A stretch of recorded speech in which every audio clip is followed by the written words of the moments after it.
like for you? Yeah, I feel pretty good. I'm excited to be back on the field, to be playing with this team, and to finally, just be active on that field. So I'm excited about that, and excited to see what we can do on that field. Chemistry of jobs means what to you? Is that just a lot of video work? Is it work on the field after practice? How do you establish that? I mean, really both ways, just on the field and in the film room. Just going over different plays with him, going over the timing of everything, just like we did with Kirk, and just trying to find that connection that we can find, that we can use for Sunday. So it's been a pleasure, working with him, kind of learning things that I can learn from him, things that he can learn from me, and it'll be better for us when we go out there on that field. Justin, coaches talked about how they're trying to get you work with all the different quarterbacks as you kind of ramped up. How much exactly did you get with Josh outside of just this week? Yeah, I mean, I've been talking with Josh, and of course, before this week, I wasn't really in practice as much, so I wasn't really working with him as much. But I feel like we're going to be good. We're going to be fine as long as he has confidence in me and I have confidence in him. Justin, do you expect the coverages to kind of go back to the way they've always been, where safeties are going over the top and you're getting a lot of doubles, or do you think that'll take a little while for them to feel things out with a new quarterback and new offense? Nah, I don't think so. I mean, I said the same thing, but I'm most likely going to get the same coverage as I did before. But it's nothing new, nothing that we don't expect. And, we still have the same game plan as moving me around and putting me in different positions to get the ball. And that's one thing for, I guess, Kirk to have been through that with you and gotten used to it. Is that kind of any type of adjustment for a new quarterback when they're seeing defenses react to you that way for the first time? I feel like Josh is a smart enough quarterback to read the defenses and choose when he throw me the ball and see the double teams and the single highs and all of that. So I mean, we go over that every single day. We kind of prepare for that to happen throughout the game. So I feel like we're well prepared in that aspect of things. When you say you feel pretty good, Justin, do you have the explosiveness that you had, pre the injury? Of course. If I didn't, I wouldn't be playing. So that was the main focus into getting back on the field, is to having that same explosion, having that same power, having that same speed as I did before the injury. Justin, is this the longest you've ever missed of a season in your football career?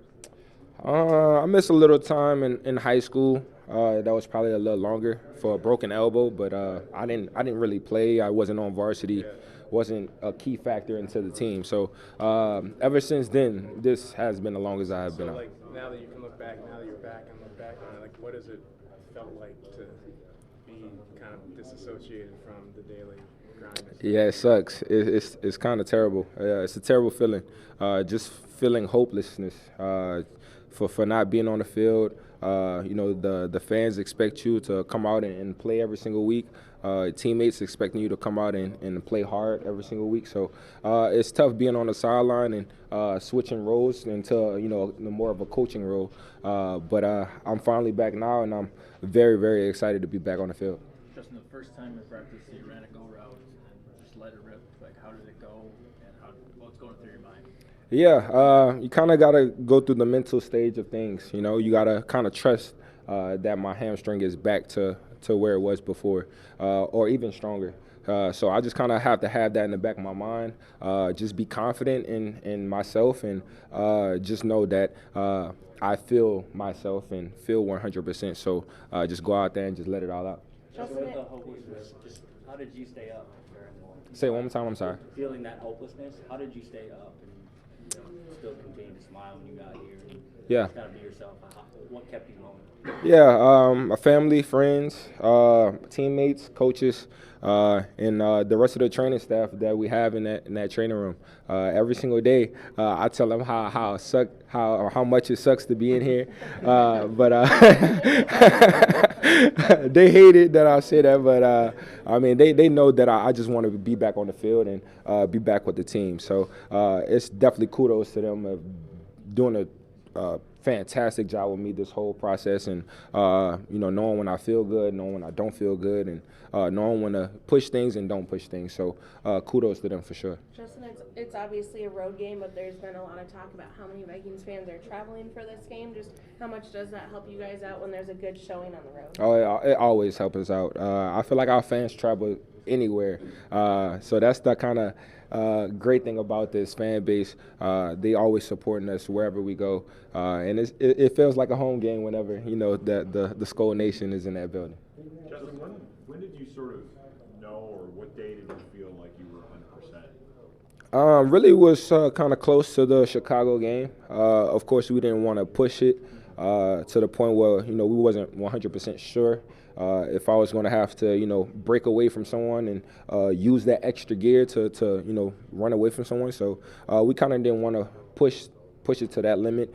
We felt like an extra 2 weeks into things, and I'll feel more comfortable. Of course, working with Josh and the rest of the team in practice kind of help through things. Do you talk to Kirk very often, and how's he doing?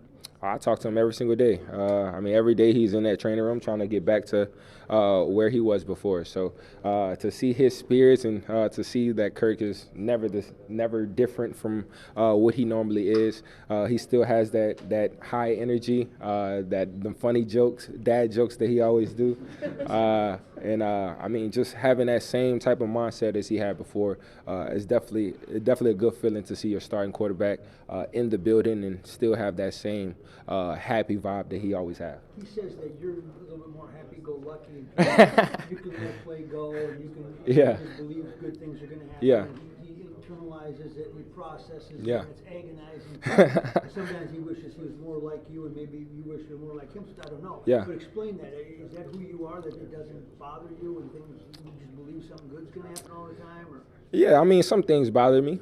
Depends on what happened, but I'm a person that believes, next play. I can't really focus on the last play that I messed up on or that didn't go my way. I'm more focused on the opportunities that are yet to come later into the game or even the next play.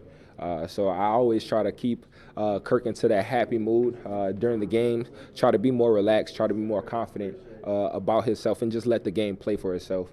I feel like our talent is enough that we can just work with, and I feel like good things will happen throughout the game. I'm sure you had goals for this year in terms of stats and numbers and all that. How have you adjusted those, in your mind for these last 5 games or so? Yeah, it's been hard to adjust those goals, honestly, to have missed, 6-7 games throughout the season.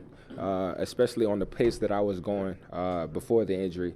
It's a little tough, to see, Tyreek going crazy every single week and to see, different people throughout the whole league doing tremendous things. So it's been tough because it's the first season I've been hurt since I've been into the league. So it's tough, but it is what it is. I'm always going to do whatever I need to do to help this team win, and I'll just worry about the individual goals next year. You would have been right there with him, with Tyreek. Yeah, hopefully. That was the goal, to get to at least close to 2,000. But since I got hurt, the new goal is 1,000. So of course I want to end every single year over 1,000 yards. Just was there any one particular exercise or form of treatment that you found to be most helpful in getting back to this point? I feel like everything that we did was a little piece of getting back to where I needed to be. There's so many different things that you can do to strengthen out the hamstring. And, of course, you can't just strengthen out one hamstring. You got to work on both, and you got to work on your whole entire body. Of course, you can't go 6-7 weeks without doing upper body. So there's a lot of things that play into it. And just goes back to the training room being a fantastic job of handling me and putting me through the work. You've talked highly before, kind of about the mutual respect with you and Devonte. Like, is it fun to see him before, after games like this? Obviously, not on the field at the same time, but. Oh, it's always fun to see him on and off the field. Honestly, he's a fantastic player. I always watched him growing up and seeing him in Green Bay. I always watch his releases, his route running. So I've always been a fan of Devonte ever since I could run routes. So it's been a pleasure to really follow behind him, to really learn from him, and to see the good things that he do every single week, even though he's getting doubled and tripled just like I am. So it's always cool to talk to him and chop it up with him. But he's definitely one of the best in the game. Justin, what is your biggest motivation down the stretch? Shoot, we trying to get to a playoff and get to the Super Bowl. I mean, the individual stats are not there for me this year, but it's more about winning for the team, more about doing things for the team to help out. Of course, I had to do the sideline adjustment, but now it's more about getting on the field and helping this team out any way I can. Thank y'all. I appreciate it.